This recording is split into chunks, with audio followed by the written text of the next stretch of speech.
What would you say is worse? No headphones or bad headphones? Aw, man. Where was he? Either way you die, don't be like Daniel. Buy ASO.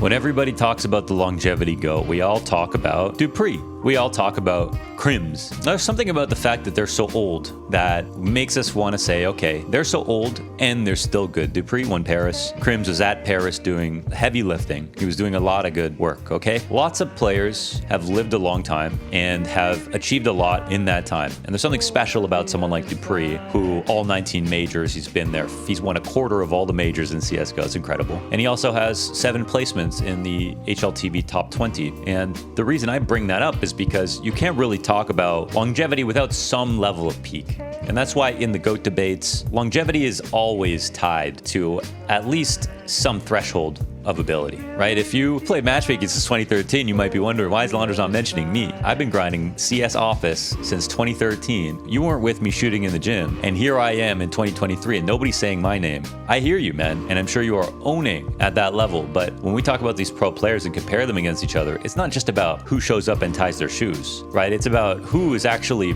putting balls in the net, right? Pucks in the back of the net, footballs in the end zone, soccer balls in the football goal, football, you know what I mean? It's about who's actually delivering output over all this amount of time. And then you kind of say, well, okay, well, if Device and Simple and Nico are the greatest players of our time, and Zywoo's the greatest player of our time, then they can't be the longevity GOAT. Now we got to go to Dupree. But we got to talk about the fact that Device, he's got more top 20 placings than any other player. More years in top 20, even missing 2022. So at what point does Device not breach the GOAT debate and also not breach the longevity GOAT debate? Ultimately, these YouTube debates about who's the greatest player is often reduced to who has the most kills over the most amount of time. And as most pro players will tell you, there's so many more intangibles that go into it. How much of a good teammate you were, your communication, which is this huge dimension of information that we're missing in these debates, but still have to make claims. This is an entertainment product,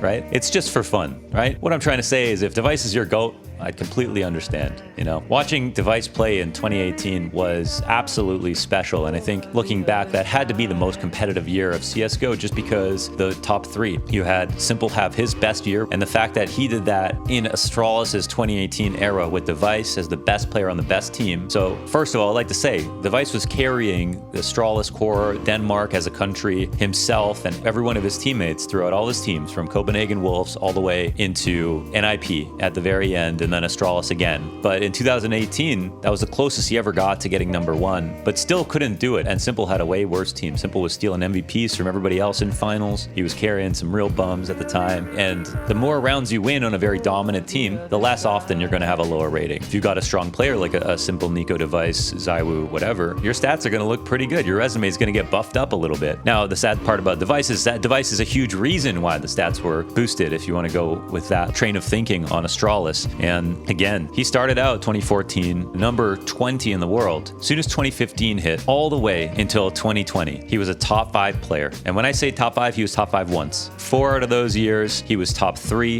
In 2018, he was top 2. That was his very strongest year. And in that time, he won 4 majors. Unlike some of our favorite GOATs, when we talk about Simple, he has maybe the strongest major run in history, but he also had 3 major finals that, if you were there watching, you remember he played badly. He was definitely not good in 3 out of the 4 major finals that he played in. Device's record is relatively spotless. He has 2 times major MVP, and the 3rd major that I think there's an argument for him was the one with Kirby in 2017 at E-League Atlanta. A lot of people say that Device got robbed. I think I understand. I mean, Kirby's stats were very close. It certainly felt like, in retrospect, Device was clearly the best player for Astralis, and that's where I'd like to go from here as well. But before I talk about the best player in Danish history, I'd like to talk about the best Danish headphones in history. Okay, we've got a pair of Azones.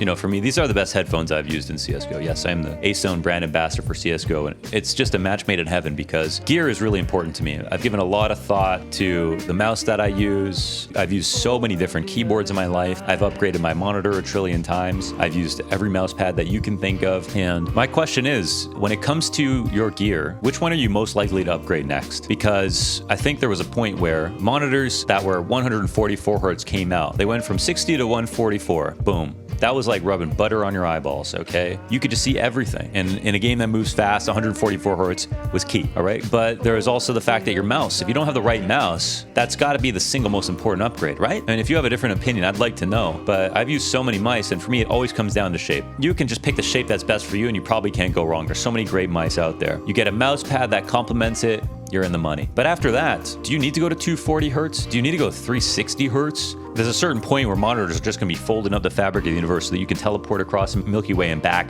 before your opponent peeks you.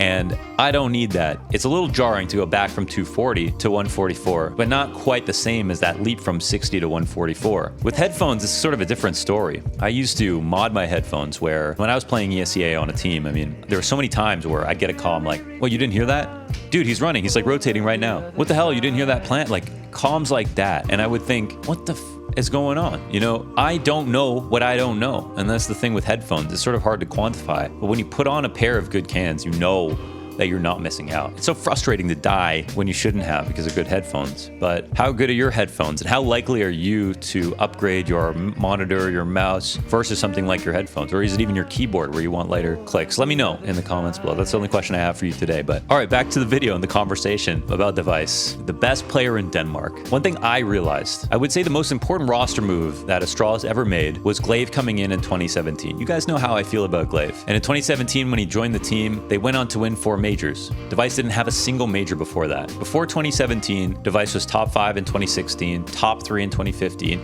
top 20 in 2014, well before you knew about him as a CSGO player. And when things went south, he was still a top player. 2019, number 3, and things online, he was still a top 3 player online. This was a terrible period for Astralis. And in 2021, when he played on NIP, he was still number 11 in the world with a team with not nearly comparable stature to Astralis. 2022 is a year where he had his break, but when he came back to play on Astralis, when I think about a player taking a gap year, this is not something that I expect most players to come back from. We've seen players of Device's stature who have taken time off. We have Kirby, who is the major MVP of Astralis, never recovered his career. Then there's Guardian, who after 2018 phase vanished. And you might be thinking, well, he doesn't play anymore, but he does. He's just simply not good enough anymore. And every time you see somebody take a break, an extended period of time off of CSGO, the meta just gets so far ahead of them that they can't keep up. Device, after having missed that much time in top tier play, to come back to Astralis in this year and put up the numbers that he's been doing, Device has shown unbelievable impact, unbelievable individual level, and for me, legitimized all the years that he wasn't on Astralis, all the years he was carrying all these teams. For me, even though Glaive was Astralis'